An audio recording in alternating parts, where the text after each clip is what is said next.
this man has kept us laughing with his unique brand of humor. Please welcome George.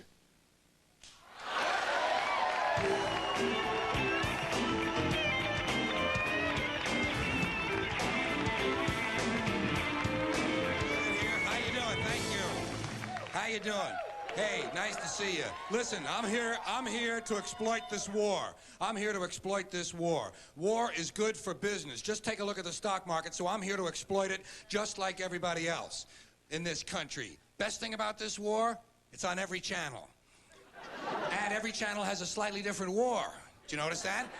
If you don't like the way it's going on Channel 2, try Channel 9. Maybe your side is winning over there. And the ratings are good. The ratings are good for the war. We like war. We're good at it. We're a warlike people. This country is only 200 years old, and we average a major war every 20 years. 200 years old, 10 wars. Do the arithmetic yourself. We are a warlike people. We are perfect children of Europe. We're fort builders, land grabbers, and bomb throwers, folks. We're not happy. We're not happy unless we're dropping bombs on some helpless civilian population that has no argument with us whatsoever. No argument with us whatsoever. We are bomb throwers. And when we're not dropping high explosives, on some small nation that only has a marginally effective air force, then we're declaring war on something at home. We love to declare war on something at home, don't we? Anything we don't like about ourselves, we have to declare war on it. We can't get rid of this war mentality from our public life. We got a war on poverty, war on crime, war on cancer, war on litter, war on drugs.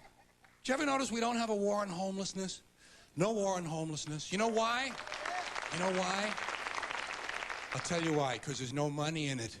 There's no money in that problem. Nobody stands to get rich off of that problem. You find a solution to homelessness where the businessmen and the politicians can steal a couple of $1 million each, you'll see the streets of America begin to clear up pretty fast. I'll give you a couple ideas. Listen, I got a couple ideas for homelessness. First thing we ought to do, give the homeless their own magazine. Give them their own magazine. That's a sure sign of making it in this country.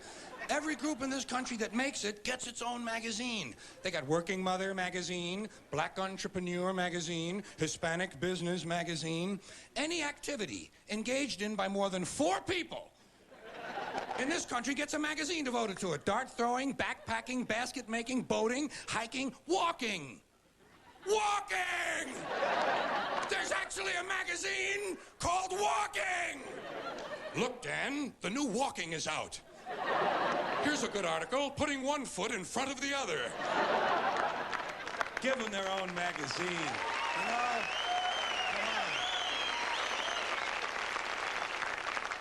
Give them their own magazine. You know what you call it? Better Crates and Cartons. Then when they get finished reading it, they can use it to line their clothing. Well, that's the kind of answer you'd get from a conservative American businessman. He'd say, yeah, let them read it. When they get finished reading it, they can use it to plug up the holes in them piano crates they live in. A good, practical, sound, American business conservative solution. I'll give you an idea about homelessness. First thing you got to do is change the name. It's not homelessness. It's houselessness. These people need houses. A home is an abstract idea. It has to do with a setting, a state of mind. These people need physical, tangible structures. Low-cost housing. But where are you going to put it?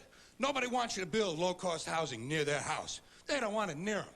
We got a thing in this country called NIMBY. N-I-M-B-Y. Not in my backyard. That's what they call it. People don't want anything near them, especially if it might help somebody else. They don't want any kind of social help located near them. You try to open up a halfway house. You try to open up a drug rehab center. You try to open up a little place for some retarded people who want to work their way into the community. People say, not in my backyard. They don't want it near them, especially if it might help somebody else. It's part of the great American spirit of generosity. You can ask the American Indians all about the great American spirit of generosity. If you need current information, try a black family. They'll help you figure out the great American generous spirit. These days we call it 1,000 points of light. People don't want anything near them, even if it's something they believe in, something they think society needs, like prisons. Everybody wants more prisons. Everybody wants that. That's the new answer to all of our problems. Lock a lot of people up. People say, build more prisons, but not here. Well, why not? What's the problem? What would be wrong with having a prison in your neighborhood? Would seem to me like it would make it a pretty crime-free area, don't you think? You think a lot of crackheads and pimps and street criminals are going to be hanging around in front of a prison? No way, they're gone.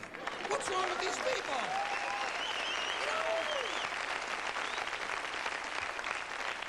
I mean, all the prisoners are locked up, the criminals are behind the walls, and if a couple of them do break out, what do you think they're going to do? Hang around?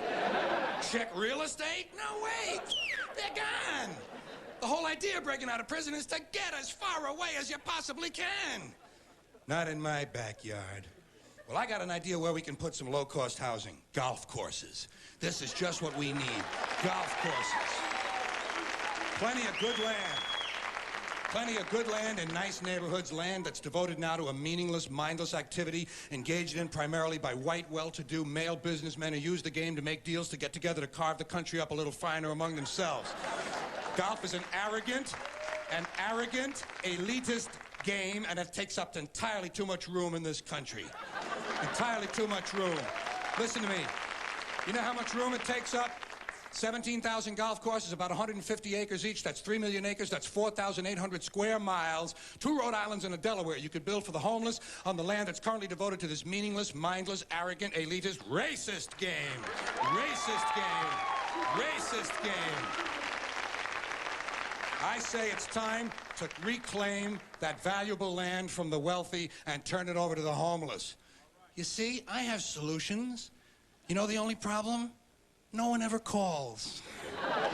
Rarely get a call from Congress or a think tank. Thank you all for listening. Good night. I'll see you later.